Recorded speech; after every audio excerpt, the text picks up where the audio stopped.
of being a big adventure on a deserted island, VIII certainly delivers. Making one island somehow feel like a large world of its own, VIII encouraged me to explore the many inches of its island thanks to its story and its great mechanics that help with exploring, slowly revealing more of this island as I played. But there's more than just exploring an island to VIII, with the adventurous spirit of its protagonist and the mysterious island making the story bigger than its initial premise, and its well-paced reveal made this adventure intriguing throughout its 6 chapters, with more things to dive into post-game as well. In this rich island world, VIII captures the spirit of adventure well, and its mysterious world with plenty to see and explore with its smooth gameplay makes it a fantastic fit on Nintendo Switch.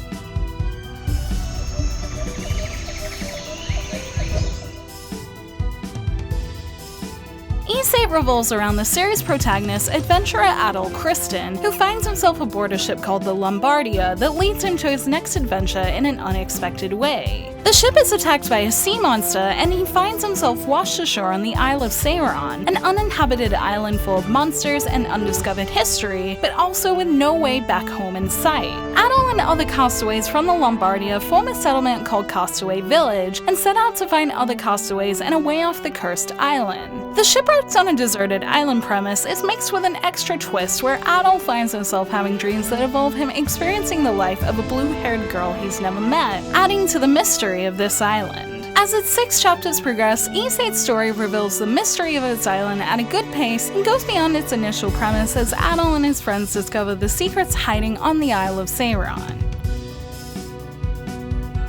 Aside from discovering its mysteries, as an unknown island with ship inhabitants needing to be found, a big part of VIII is exploring the massive island to find them. The search isn't so simple though, with it being full of all sorts of barriers and different ways to traverse it. And despite a lot of it looking fairly similar, since water, overgrown trees and plants are the general visual aesthetic of the island, the way Adol and friends can travel through the island is what makes it more engaging. It starts off with regular running and jumping exploration, but the game slowly opens up to give you abilities such as being able to climb vines or walk across swamp water to get to new places, and seeing things each chapter that I couldn't get to, then gaining the ability to get there a few chapters later, gave many of these areas reasons to come back to them, and its multi-leveled areas and secret paths made this island feel as big and mysterious as it's described.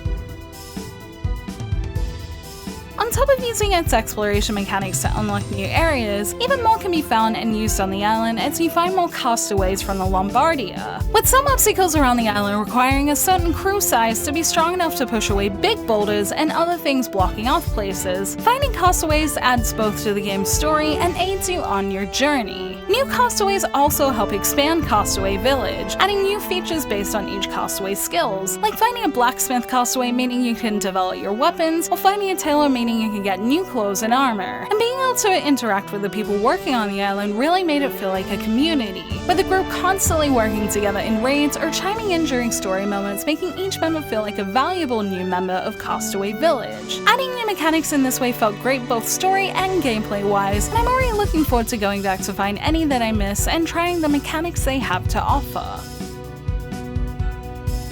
A part of being stuck on the Isle of Seiron is the large amount of monsters that inhabit it, and its satisfyingly quick active battle system allows you to take down any of those foes along the way. The combat feels like a mix of the usual active combat seen in RPGs and a hack and slash depending on how many enemies are around, with boss battles and running around the field requiring more strategic skill use and blocking, and the occasional village raids meaning blasting through enemies as quickly as possible, bringing in the hack and slash feel. Adding strategy are enemies slowing down if you dodge attacks well, and also special attacks that build up as SP attacks connect, adding the strategy of picking the best time to use them. And there are many skills that target enemies in different ways, such as doing long and short range damage or using different characters for different enemies, with characters such as Hummel and his gun being better for flying enemies, and characters with longer weapons like Sahad being better suited to enemies with hard shells. The best part of this is that you can switch who you're controlling on the fly, and while I had no issues with the AI controlling supporting characters, it was more fun to switch to who I needed and control things directly like special attacks to ensure maximum damage and to keep things engaging. I really enjoyed this active battle system for the amount of control it lets you have, especially with the amount of skills characters can learn, and trying to pick the best member for each enemy made sure I was always engaged and never bored of taking down its monsters.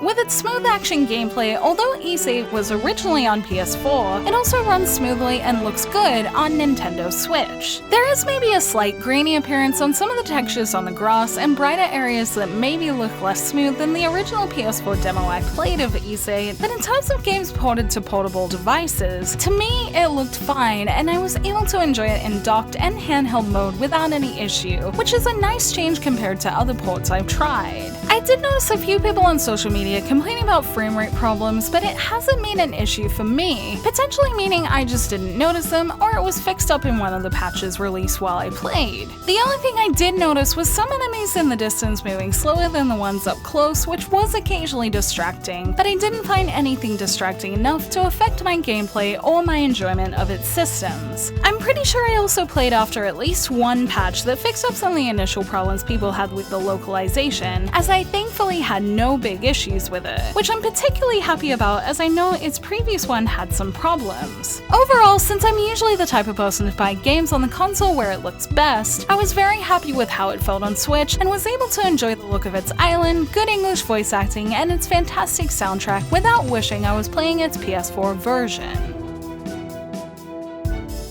I'm glad VIII is on Switch, as since I didn't finish everything in it, I have plenty left to come back to. I have plenty of castaways I can run around its well-defined, and there's a fair bit of replayability to be done in general, especially with its multiple endings and difficulty modes, and many quests and areas I left alone in my initial playthrough, waiting for me when I come back to it. As an island full of secrets, while I have other games I want to play at the moment, VIII is a game I'll be keeping in mind the same way I keep other games with big worlds in mind too, as a fun world to explore when I have free time on the go, so I'm grateful that this big island world is on Switch.